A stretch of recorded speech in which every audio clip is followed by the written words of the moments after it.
Okay guys, so this has been the temporary bearded dragon enclosure. It's really unideal. It's a 55 gallon, which is about 21 inches tall and only 13 inches wide. My bearded dragon is about 18 inches.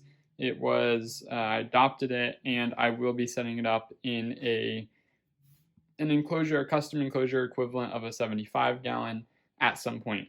But as of right now, I'm going to take this down, clean it, and reset it up properly as a bioactive enclosure temporarily, and then we will build his plywood enclosure with front opening doors and everything, and it'll be really nice, and it'll give him lots of space. As of right now, he's just chilling in my room, and he's basking under the big UVB light that will be over this enclosure. So that's why I'd like to get it into my room, plus it'll just be easier, and I'll be able to have him out more for enrichment.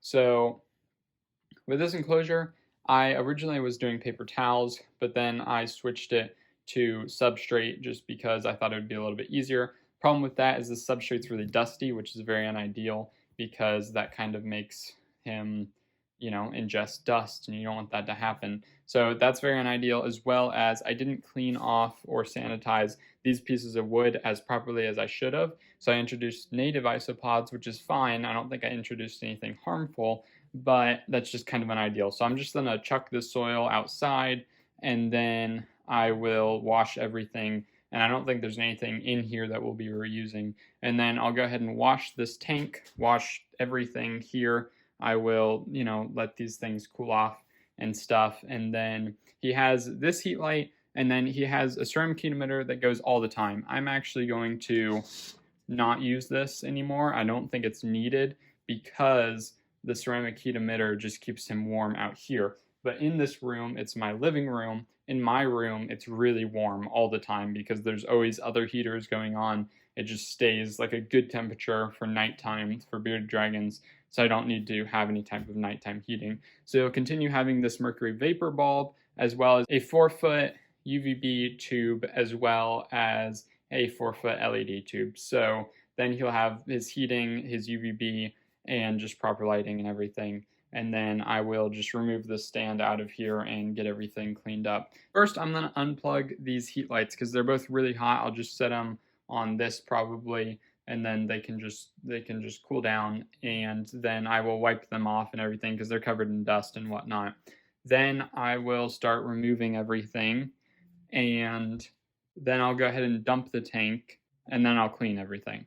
Real quick, I am cleaning out this area that the tank's going to be going in because it's kind of dirty from what was there, like dusty and like spider webs and stuff. Clean it out. And then I'm starting on the drainage layer for this tank. This is something that I've never really done this properly before, so I'm trying to try it out again. I did it in the iguana's cage, but I'm doing it again. It is the egg crate and zip tie method that you then cover with landscaping mesh. Now what I found with this is that the landscaping mesh, this landscaping mesh specifically, was not durable enough to hold up to his digging over time, so it kind of broke. So maybe fiberglass window screen mesh would work better. In the final thing, I end up using both at the same time, which I found that works pretty well. So everything's just put together with zip ties, and then it's a real simple process, and it fits perfectly. One important thing I've found that I did incorrectly in the iguana's cage is that it needs to have enough support beams to withhold the amount of soil and rocks you'll be putting on it.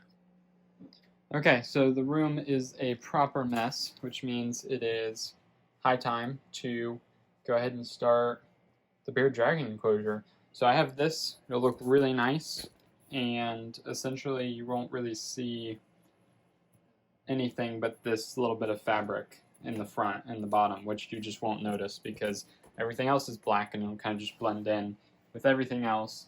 And then we're going to put some charcoal down, and then we'll add soil, and then I'll just scape it, and it should be pretty good. So I have these two really nice pieces of wood, especially that one. I already know that Richard really likes that one. And then I have this for a water dish, which will kind of just take up some part of the tank. And this tank isn't completely ideal. A 75 gallon is more ideal, but I don't have one of those available right now. So I only have one 75 gallon, and Susan's in it. So this is what's going to be happening for a short while until I build him an enclosure that will be the size that'll take up this whole area, and it'll be front opening, and then he can come out whenever he wants and stuff. So, well, not whenever he wants, but whenever I'm in here, he'll probably be out because he loves running around and stuff, and then he can just crawl right back into his enclosure and bask and stuff. So let's get started. Okay, so first we have this lined up, obviously, and gotta get it in here. See how that goes. It's kind of the initial getting it in, maybe a little bit difficult, but after that, it's pretty easy actually. It's not quite the right size, to be honest. It's just a little bit small, which makes me worried because you essentially don't want any dirt down there. So all, like, this side's fine, the front is decent, but I'm thinking that over here, like, I can fit my fingers there. So this is my solution to the problem. I just took a small piece of the egg crate, I wrapped it, and then I just shoved it down there, and then you won't really see it from the front or the side because you can't really see the side. And now we get to add in the substrate. And then there's Richard sleeping. I don't know why bearded dragons like to do that, or I don't know that bearded dragons like to do that, but Richard does. I mean, he likes to sleep, but he likes to sleep in, like, the corners of rooms and stuff. It's pretty strange. So what's going in first is some charcoal. And this is basically, we have a wood burning stove. That's how we heat our house. And I took some charcoal like last winter and I put it to be sanitized, and then just recently I went ahead and sanitized it. So what charcoal does, and activated carbon and things like that, is that they kind of help with, like, making sure soil doesn't go stagnant. And obviously this isn't a whole lot of it, but I would imagine that having it closer to the drainage layer would be better. And if you could have a whole layer of this, that would be very good for a terrarium, especially closed terrariums, which this one is not. It's a bearded dragon enclosure. But it helps the soil from not going stagnant and not being, like, toxic and stuff like that. So that's kind of the idea there. And again, it's not really needed for this, but I had it, so I went ahead and threw it in. So an important part of the bearded dragon enclosure is the substrate. So here I have a mix that I made that was left over, I guess, and is a mix of eco earth, topsoil, and sphagnum moss. And it's just there. And then I'm going to be mixing that. Here's a bag of mulch that I have. And then here is a container of isopods. So I had some isopods breeding, and these are just some pieces of food items he didn't eat, so I'll just put that in the soil. But anyway, I had some isopods breeding in here, and what happened was I made their substrate out of probably a mixture of eco earth, sphagnum moss, and topsoil. And then there's also a bunch of botanicals and stuff in here. So just different wood pieces, and there you can see the isopods, and they've been living in here and whatnot. So they've had a chance to grow and, like, take over this area, and they really need to be moved into an enclosure. So I'm just going to go ahead and mix all of this in with the soil for Richard. So there is the added isopods, and there's a whole lot of sphagnum moss in there, which is really nice. And we'll get the rest of the dirt from this into there. And then I'll just kind of go ahead. So this is just mulch, essentially, but it's natural mulch from a landscaping company, I believe. I'm not entirely sure why I have a bag of mulch, but that's what it is. And that's generally part of my topsoil mixture. It's generally mulch as well as compost and normal topsoil. So I'm assuming this is just, in general, just like a more mulchy topsoil. And then I'll go ahead and add this, which is essentially just a more moist version of what the isopods were already in. So then on top of this stuff, not on top of, but as well as this stuff, we will also have a lot of eco-earth, essentially. That's the only other substrate. So now I'll go ahead and mix this up, mix it thoroughly with the rest of the eco-earth that'll be going in there, and then that'll make up his substrate. It'll be nice and bioactive, have different things for the insects to break down, as well as I have a bunch of leaves, and I'll probably be adding a lot of those into the substrate as well. I'm just going to put this in there, and then we will kind of fill up the rest with just eco-earth. Okay, so now we're going to add the leaves, and then I have a bunch of eco-earth. So I'll just grab a ton of these leaves and put them in here and really mix them in to provide lots of humidity pockets for the isopods living in here. Obviously, bearded dragons aren't the biggest fans of, constant humidity or anything, and he won't experience that, but the isopods will be able to kind of experience that, and if he digs down, then he can, if he needs to, get humidity for shedding. So here I'm just going to mix these in and about. There's not a whole lot of substrate down right now, but then I have a whole bunch of eco-earth. I'm going to add this in, and then I'll mix it up again, and then if I think I need to add more eco-earth, then I probably will end up doing that, because there's just not a whole lot of dirt in there, and I know that he's going to want to dig and everything. Okay, so I believe there is adequate amount of substrate in here, at least a decent amount, and I know it'll sink down and everything, but it should be good for him. And then there's lots of isopods and everything in here, and then I am pretty much just going to add in his basking log and see how that goes, and then I'll kind of just shape everything about after that. So the question is, should it go this way or the other way? I think it should go the other way, because I have to put the light above it, and to do that I'm going to have to plug in the light over there in the timer. So this is a piece from Arizona, and so are the other hardscape pieces that I'm using. Now obviously bearded dragons aren't native to Arizona, they are native to Australia, but I honestly just assume that it's somewhat similar in landscape, but to be honest, I don't know, because I've never been to Australia. So I'm going to get it up pretty high. Actually, that's kind of too high. It's kind of interesting how much of a higher substrate really changes the tank compared to what he was in before. So there we will have that, and I think that should be a good distance, and it's wedged in there really well, and that gives him very good area to use, and they will climb up there. I mean, that's not high. Bearded dragons are in fact found around like fence posts, like on fence posts basking in Australia, so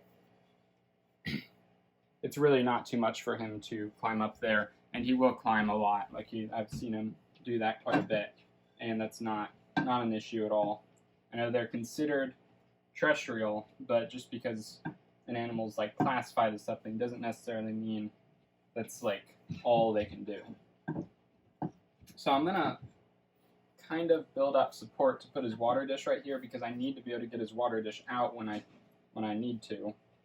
So I'm going to kind of build up substrate back here to do that.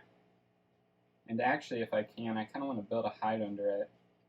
Okay, so I have this piece, and I'm going to kind of try to, if I turn it this way, get it back here. But man, this is going to look so cool. And I'm so excited to get him into an even bigger enclosure in the future, because it'll just be so much better for him, and I really want to give him as much space as I can. But as I said, I haven't begun his final enclosure yet, but I will get to it. Let's see what I can do here. Unfortunately, this really moist eco-earth will take a good while to dry out. So now, what I'm going to try to do is see how much that supports the water dish. If it does. Okay, so if I set the water dish there, then technically he can get underneath it in a way. So I'll kind of leave that for him to explore. down underneath there, and then there shouldn't be too much issue with him topping that over or anything like that. So that puts the water dish somewhere that I can reach it, and then I can kind of just put things around here from there. And I think I'm just going to kind of stick this going up here, so then he has another option of something to kind of climb up. So now I have this rock, and what I'm thinking is I kind of want to place it down below where the basking area will be, not because he'll necessarily bask on it. Actually, I might just place it right up here in the front and kind of leave an area for him to be able to eat on, and I'll put his food there. And I don't want to add too much more, but this gives him a lot more maneuverability and a lot more area to interact with, which is really what you want to do. And then I want to see if there's anything else I want to add, but I think this is pretty much it. This will give him a nice basking area under this UVB light, and then also I will have a heat light somehow positioned around here somewhere if I can manage that. So I tried out another piece of wood, wasn't a big fan of it, so I'm just going to leave it as it is. And now, while there are lots of leaves and different botanicals and stuff in here, I'm going to go ahead and add in just some more leaves, and that'll create a cool environment for the isopods. Now these are giant canyon isopods, and I'm pretty sure they're a tropical species. I use them in like every enclosure, even if it's arid. And my leopard gecko enclosure is real arid. She gets proper humidity and everything, but there's good portions of the enclosure just completely dry and stuff. And they seem to do completely fine. So they're still in there, they're still doing well, and they've never had any trouble with doing well in the drier environment. So I'm not really worried about it at all. This isn't the best enclosure for an adult bearded dragon. This would be a really good setup for a younger, like a juvenile or a baby. Be really, really nice.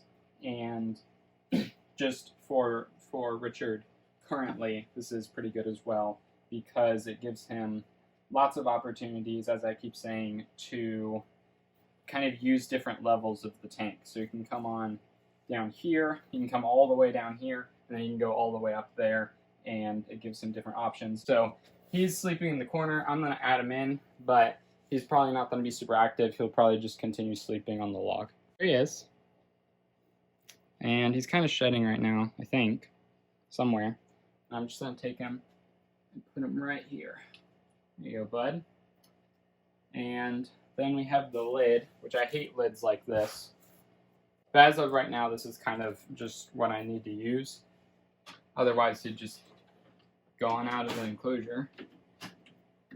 And then we have this big light, which I'm honestly not entirely sure that I'm going to be able to get to fit on here. Or I don't know how I will get to fit it on here, because I do need it on here for him. So this will be his basking light. And I'm just not sure how I'm going to fit it onto this. So this is the solution I've come up with. It's not great, and it kind of looks weird, but it's how it is now.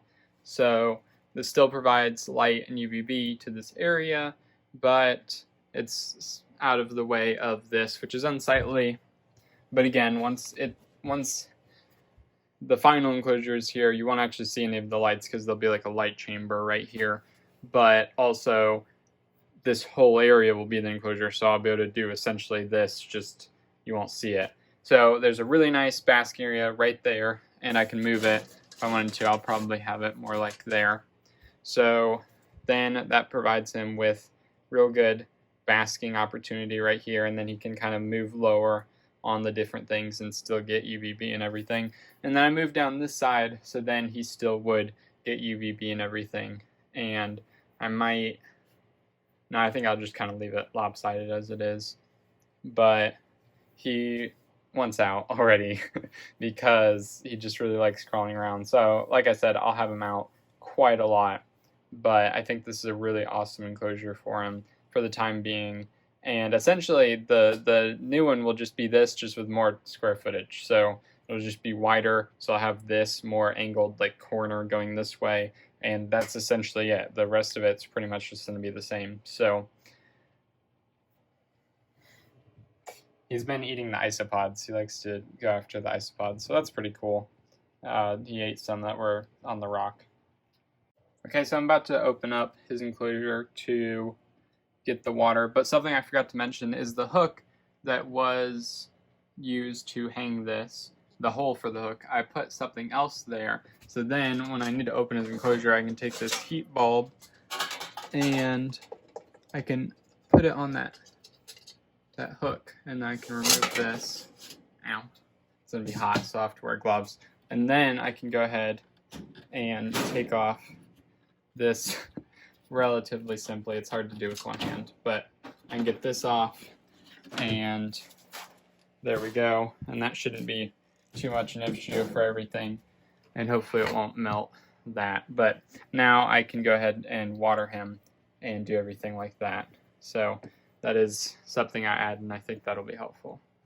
I would show you more like picturesque, like filming of his tank, but I never did that when I did the build, and as of right now of editing this, he is in his very new enclosure, which is way better. So I recommend subscribing to see when that finally comes out, and you can see me build that enclosure from scratch all on my own to give him a much bigger area, and it turned out fantastic, by the way, and it's awesome, so that's very exciting. But for now, if you would like this video down below, if you want to do it, I guess, maybe. And then comment down below with all your questions and concerns, and telling me this enclosure is too small, because that'll probably happen, but it's temporary. So, and he's in a bigger one now. Yeah. Have a fantastic day, though, because if you're watching this, like, you're the best person ever, so just, like, give yourself a hug, probably. I think that's in order. This was like a 20-minute video, so have a fantastic day. Subscribe for more content. Like the video if you want to. Comment down below, and I will reply back.